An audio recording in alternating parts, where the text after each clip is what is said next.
Commander Vex's claws clicked against the metallic surface of the briefing table as she reviewed the final assessment.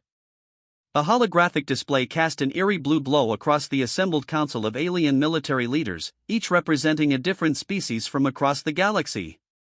At the center of their attention sat one small human female, barely 22 years old, her brown hair pulled back in regulation braids and her green eyes fixed steadily on the projection before her.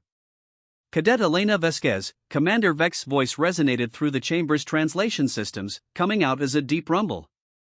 The Nexus Gate mission has been analyzed by our best strategic computers. Your species' physiology, combined with the hostile environment of the Kythera system, gives you a statistical survival probability of exactly 2.147%. The other council members shifted in their seats, some floating, others coiled on specialized platforms. The Zephyrian delegates' tentacles writhed nervously, while the crystalline Quartzian representatives' form flickered with concerned energy patterns. Elena leaned back in her chair, a slight smile playing at the corners of her mouth. The silence stretched for several heartbeats before she spoke, her voice clear and unwavering. "Well then," she said, folding her hands on the table, "what am I supposed to do with the other 98%? A ripple of confusion passed through the assembly. The Altarian translator, with its multiple eyes blinking in sequence, tilted its bulbous head. "Cadet, I believe you misunderstand the mathematics. The remaining 97.853% represents the probability of mission failure and termination." Elena's smile widened. "No sir, I understand perfectly. See, here's the thing about humans, we don't think in terms of survival percentages. We think in terms of possibility percentages." She stood up, her small frame somehow commanding the attention of beings 3 times her size. "That 2% you calculated? That's not just my chance of survival. That's my chance of succeeding beyond every expectation you have. And the other 98%?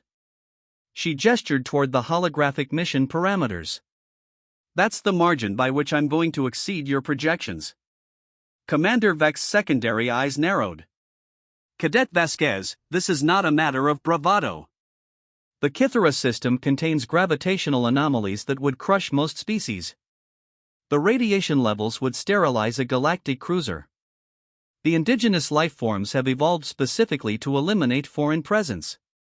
"And yet," Elena interrupted, "your computers calculated a 2% chance. Not 0. 2%. She began pacing, her boots clicking against the floor. "Do you know what humans call 2%? We call it a fighting chance." The young woman moved to the holographic display, her hand passing through the projected image of the Kythera system. "Your calculations are based on standard operational parameters. But humans don't operate on standard parameters. We adapt. We improvise. We find ways to turn disadvantages into advantages." She turned to face the council. "Take my physiology, for instance.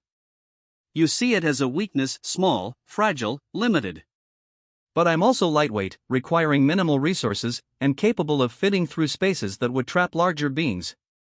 My human brain doesn't just process information, it creates solutions that don't exist in your databases." The Quartzian delegate pulsed with amber light, their equivalent of curiosity. "And if the 2% probability proves accurate? If you do not survive?" Elena's expression grew serious for the first time. "Then I'll have given everything I had to give. But I don't intend to become a statistic. See, your 2% assumes I'll play by the rules the system has established. But humans have a talent for changing the rules mid-game." She walked back to her seat but remained standing.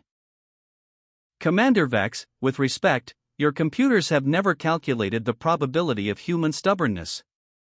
They've never factored in what we call pure spite, the refusal to quit simply because the universe says we should." The Zephyrian delegate's tentacles stilled. "You speak of defying the fundamental laws of probability." "No," Elena replied, her voice growing stronger. "I speak of redefining what's possible. Every human achievement in history started with someone being told the odds were impossible. We flew when physics said we couldn't. We reached the stars when mathematics said we shouldn't. We joined this galactic community when everyone said a species as young as ours had no business among the elder races. She finally sat down, leaning forward with her elbows on the table. So yes, I accept your 2% survival chance. And I'm going to use the other 98% to show you exactly why humans don't believe in impossible odds. Commander Vex studied the young human for a long moment. Finally, her mandibles clicked in what might have been approval. Very well, Cadet Vasquez. Mission authorization granted. May your species' peculiar relationship with probability serve you well. As Elena left the briefing chamber, she whispered to herself, 98% margin for exceeding expectations. I like those odds. Behind her, the council members began recalculating, wondering if perhaps their computers had missed something fundamental about the human variable after all.